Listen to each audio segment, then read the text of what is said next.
Hey friend, welcome back to the Bible Tract Echoes radio broadcast. I'm Mike McCurry, your host, coming to you from inside of a rental car in rainy Northern California. We're driving to the Sacramento area, have the opportunity to be in a missions conference at a good church up that way this week.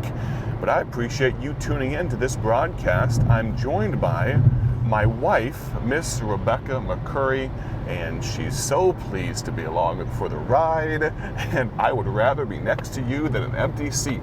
If you missed what I'm talking about, you can go back and listen to yesterday's broadcast on YouTube or podcast. Just a little inside joke there.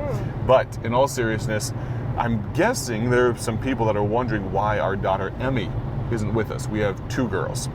She's not in the suitcase back there.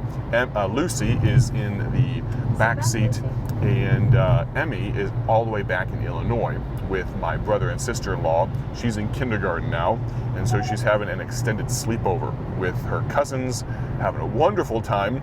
I don't think she misses us at all. I'm not sure if she misses us. She's just enjoying life with her cousins. So anyway, we're down to one child. But in all seriousness, Lucy's doing a great job. She's staying moderately quiet and hasn't chimed in too often, but we'll try to involve her later on. In all seriousness, I want to thank you so much for the opportunity to speak to you today. It would be somewhat foolish for us to be broadcasting out over the airwaves if no one was listening, but we now have the joy of having Bible Tract Echoes on over 110 radio stations. I don't know if I told you this, Becca, but we actually just picked up two more radio stations in New York City. Wow. One in New York and then one in South Dakota. And so if you're listening, if you're listening from one of those places, I'd love to hear from you. And actually, while I'm here in Northern California, I would love to hear where you are listening from. You can text me, tell me what city and state, maybe what radio station. Every once in a while, every couple of weeks or so, we'll do this. I enjoy hearing how many different states people are listening in from, and I'll share them with my wife as well. But if you're listening from that new station in South Dakota, in New York City, or maybe somewhere else, we have many of the 50 states covered, a bunch of different countries as well. You can text me at 309-316-7240. Again, that's 309-316-7240. Now, today on the broadcast, we're going to talk about what led us, or maybe I should say who led us, to Bible Tracts Incorporated. Many of you will remember, because I talk about it so often, but this ministry was founded in 1938 by Dr. Paul Levine. We were not around in 1938, and neither was our predecessor, Pastor Mark Smith, my predecessor as director of this great ministry. He was here for about 15 years or so, and he turned the keys over to me January 1st, 2020. He jokes that he got out of Dodge just in time before pandemics and all of that stuff. But in all seriousness, we had the opportunity. My wife and I got married June 1st, 2013. 10 years ago. Can you believe it? So we got married June 1st, 2013, and had the opportunity. I got my master's the year or so after that. Then we went to work at a good church, First Baptist Church of Kenmore in Akron, Ohio, with and for Pastor Joe Grimaldi, still a hero and friend of mine. Greatly appreciate him and his investment in my life.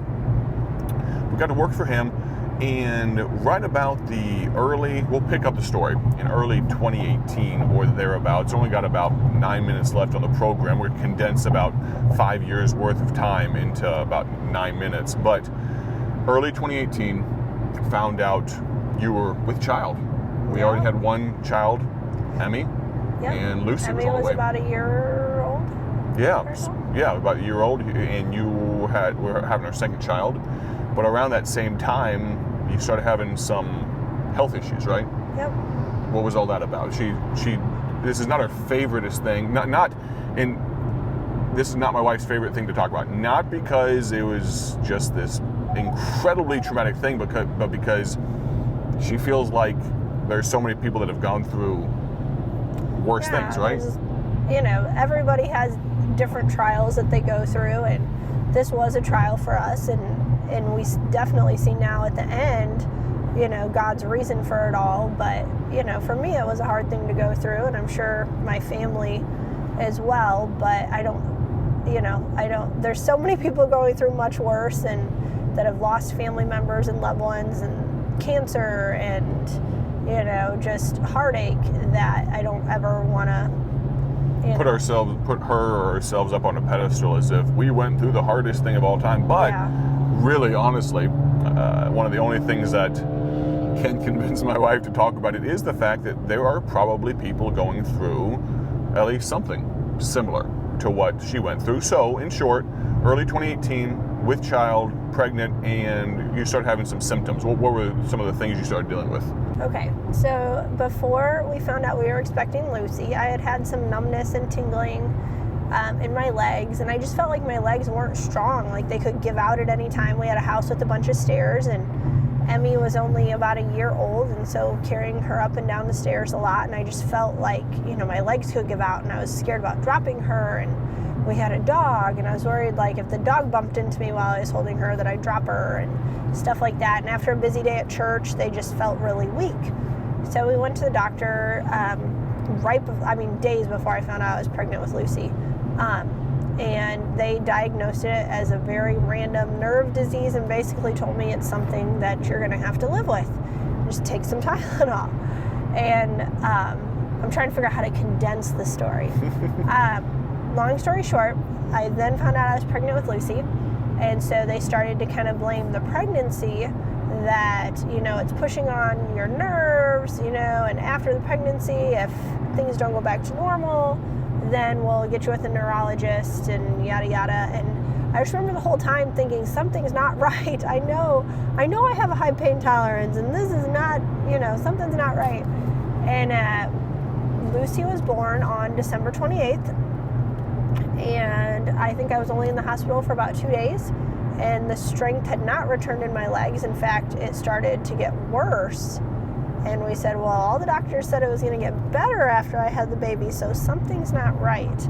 So we ended up in the ER on New Year's Eve, and they did an MRI and found out that I had a tumor wrapped around my spine that was starting to constrict all the nerves to my legs, and that the pregnancy had accelerated the growth. That's why it was getting worse and worse. So they said, you need emergency surgery right away so that your nerves aren't, continuing to be constricted and you don't lose any more nerve feeling. And we're both just sitting there, and we'd never faced, a health issue like this before. And my mom was in town and she had Emmy, but I had Lucy with us because she was brand new. So we're sitting there thinking, okay, what do we do? So it was something that was kind of funny. They said, do you want a spiritual counselor to come in and pray with you about this or talk to you about this? And that kind of like eased us a little bit. We kind of giggled a little bit. We're like, no, we're going to be okay. And we called, I'm touching the microphone. Sorry about that.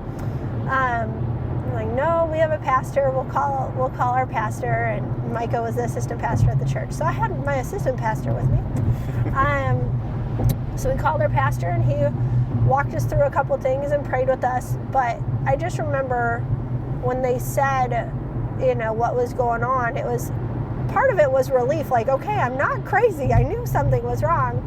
But also I just felt this peace of God that just, there wasn't all these emotions. And I'm not saying that if you go through something that you can't be emotional, because there's definitely time and place for that. But for us specifically in our situation, I felt the presence of God. I felt the peace of God, and God saying, you're exactly where you're supposed to be. You're in my will. I'm going to take care of you. It's going to be okay. And he did. And through, there was a surgery, and then I was in ICU for a week after the surgery. I was in a rehab home for several weeks. It was about a month that I was out of the home. And Micah and my mom and my mother-in-law, everybody was taking turns with, Emmy was then 18 months, Lucy was a newborn, but, holding down the fort for me till I could get back. And then when I got back, there was all sorts of therapy, but I just looked back on it all, and there was this peace that God said, you're doing exactly what I want you to do. You're exactly where you're supposed to be, but I have something else for you. And we had kind of felt like, Well, really for the entire year, a couple months leading up to the pregnancy, and then the entire pregnancy, we were praying about what God had for us. One of the phenomenal things about working for Pastor Joe Grimaldi and working with him was his desire is and was to prepare his people, prepare those he got to invest in for the next step in ministry, for whatever God had for them. And so I had been, I wouldn't say convinced, but burdened about the need to plant a church, specifically actually in the San Francisco Bay Area, and still have a burden for it. And every time I'm out here in California, I still have a burden, a desire for that, but Lord just wouldn't open the door. I mean, there's 800,000, just for those of you, maybe God would use this to lead one of you. There's 800,000 people in San Francisco proper, and for all the news stories you hear about the nonsense that goes on there are very few, if not none. There may be one, maybe two, if not zero, Bible-believing churches that I would feel comfortable taking my family to that would preach the gospel as the Bible explains it. And so I still have a desire for that, but the Lord just wouldn't open the door. And evangelism was kind of on the back burner. And trying to figure out how exactly do we do what God wants us to do. And Pastor Grimaldi wanted to do everything in his power to help prepare us for that. And so he was preparing me to plant a church. And kind of banging your head against the wall like, God, would you just give us peace about this? And he was like, no. And so through this, the Lord opened a door that I think we're going to have to get to tomorrow on the broadcast. And I appreciate so much you folks listening in. If any part of this has been any small encouragement to you or a help, we'd love to hear from you, just to pass along to other people. Maybe you have a testimony of God's goodness, or maybe you're in the middle of a trial and you say, I don't know what to do with this. Well, we can be, if any help, maybe if you just share a Bible verse or two with you, we'd absolutely love to. You can reach out, you can text me actually, and if I need to, I'll ask my wife as well, and she has a unique perspective on it. You can text me at 309-316-7240. Again, that's 309-316-7240. I greatly appreciate you taking the time today. My prayer is that you have a great day for His glory, and God bless.